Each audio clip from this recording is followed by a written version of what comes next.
On July 17, 2014, Malaysia Airlines Flight MH17 lifted off from Amsterdam Schiphol Airport, bound for Kuala Lumpur. It was a routine intercontinental flight, 283 passengers, 15 crew. But less than 3 hours later, cruising at 33,000 feet over eastern Ukraine, the aircraft disappeared from radar. No distress call, no emergency transmission, no warning, just silence. Within minutes, wreckage began falling across fields and villages below. This is the story of how a civilian airliner flying in approved airspace was destroyed in mid-air, and how the world discovered that the sky above a war zone was never truly safe. Flight MH17 was operated by a Boeing 777. The aircraft was airworthy, properly maintained, and powered by two Rolls-Royce Trent 892 engines.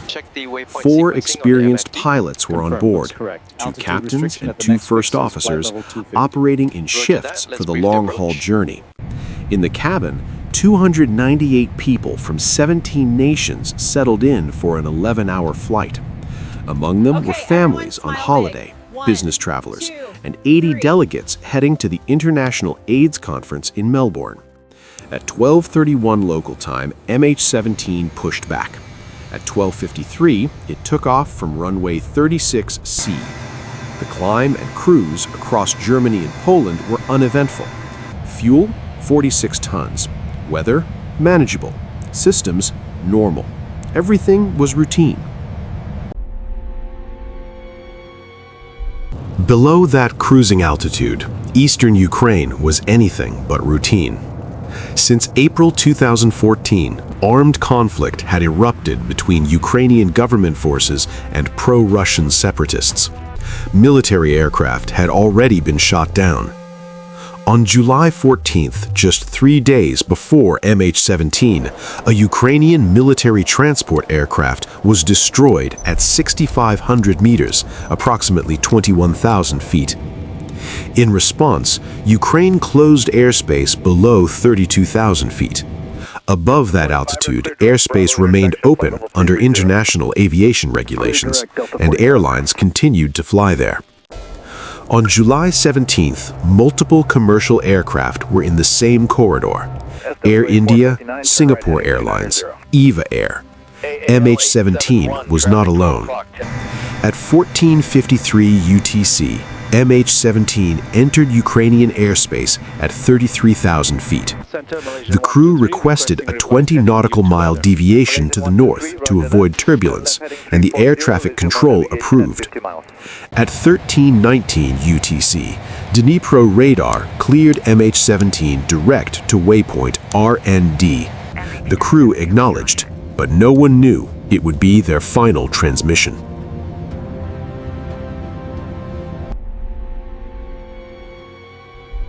At 13:20, just seconds later, the cockpit voice recorder captured a sharp acoustic peak.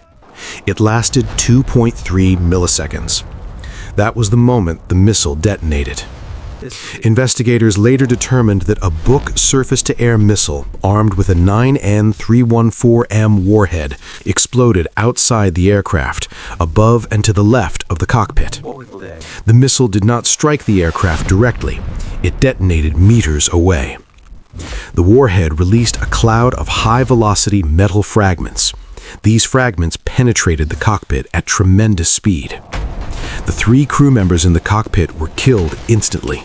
The forward fuselage was structurally compromised in milliseconds. The aircraft broke apart in mid-air. No mayday call was transmitted.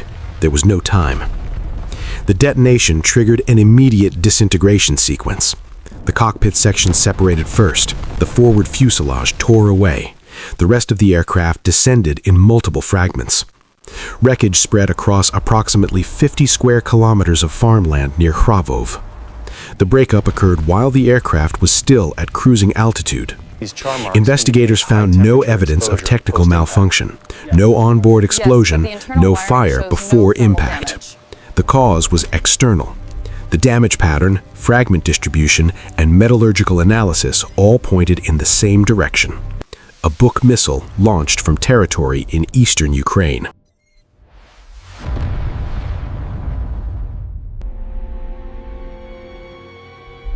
Recovery was chaotic. The crash site was inside an active conflict zone. Access was restricted for days. Investigators documented disturbed wreckage and missing pieces. Despite this, thousands of fragments were recovered. In the Netherlands, investigators reconstructed sections of the Boeing 777, including the cockpit. Embedded within the metal were missile fragments. Paint residues matched Buk missile components. Chemical traces of high explosive compounds were identified. The evidence was consistent and conclusive. MH17 was destroyed by a missile fired from a Buk surface-to-air system. All 298 people on board were killed. 193 were Dutch nationals, 43 Malaysians, 27 Australians, and others from 14 more countries. The Netherlands declared a national day of mourning. Convoys carried victims through silent highways. 296 of the 298 victims were identified. 2 were never conclusively identified. A memorial now stands near Schiphol Airport. 298 trees, 1 for each life. The Dutch Safety Board focused on the cause of the crash. A separate joint investigation team pursued criminal accountability. In 2022, a Dutch court convicted 3 individuals in absentia for their role in the downing. The court concluded the Buk system had been transported from the Russian Federation into eastern Ukraine and returned after the launch. Russia denies involvement, but the technical findings remain clear. The aircraft was airworthy, the crew were experienced, the flight was operating legally, the risk came from the ground. MH17's investigation changed global aviation policy. Risk sharing between intelligence agencies and airlines has expanded. But one question remains. How safe is open airspace when war is unfolding below?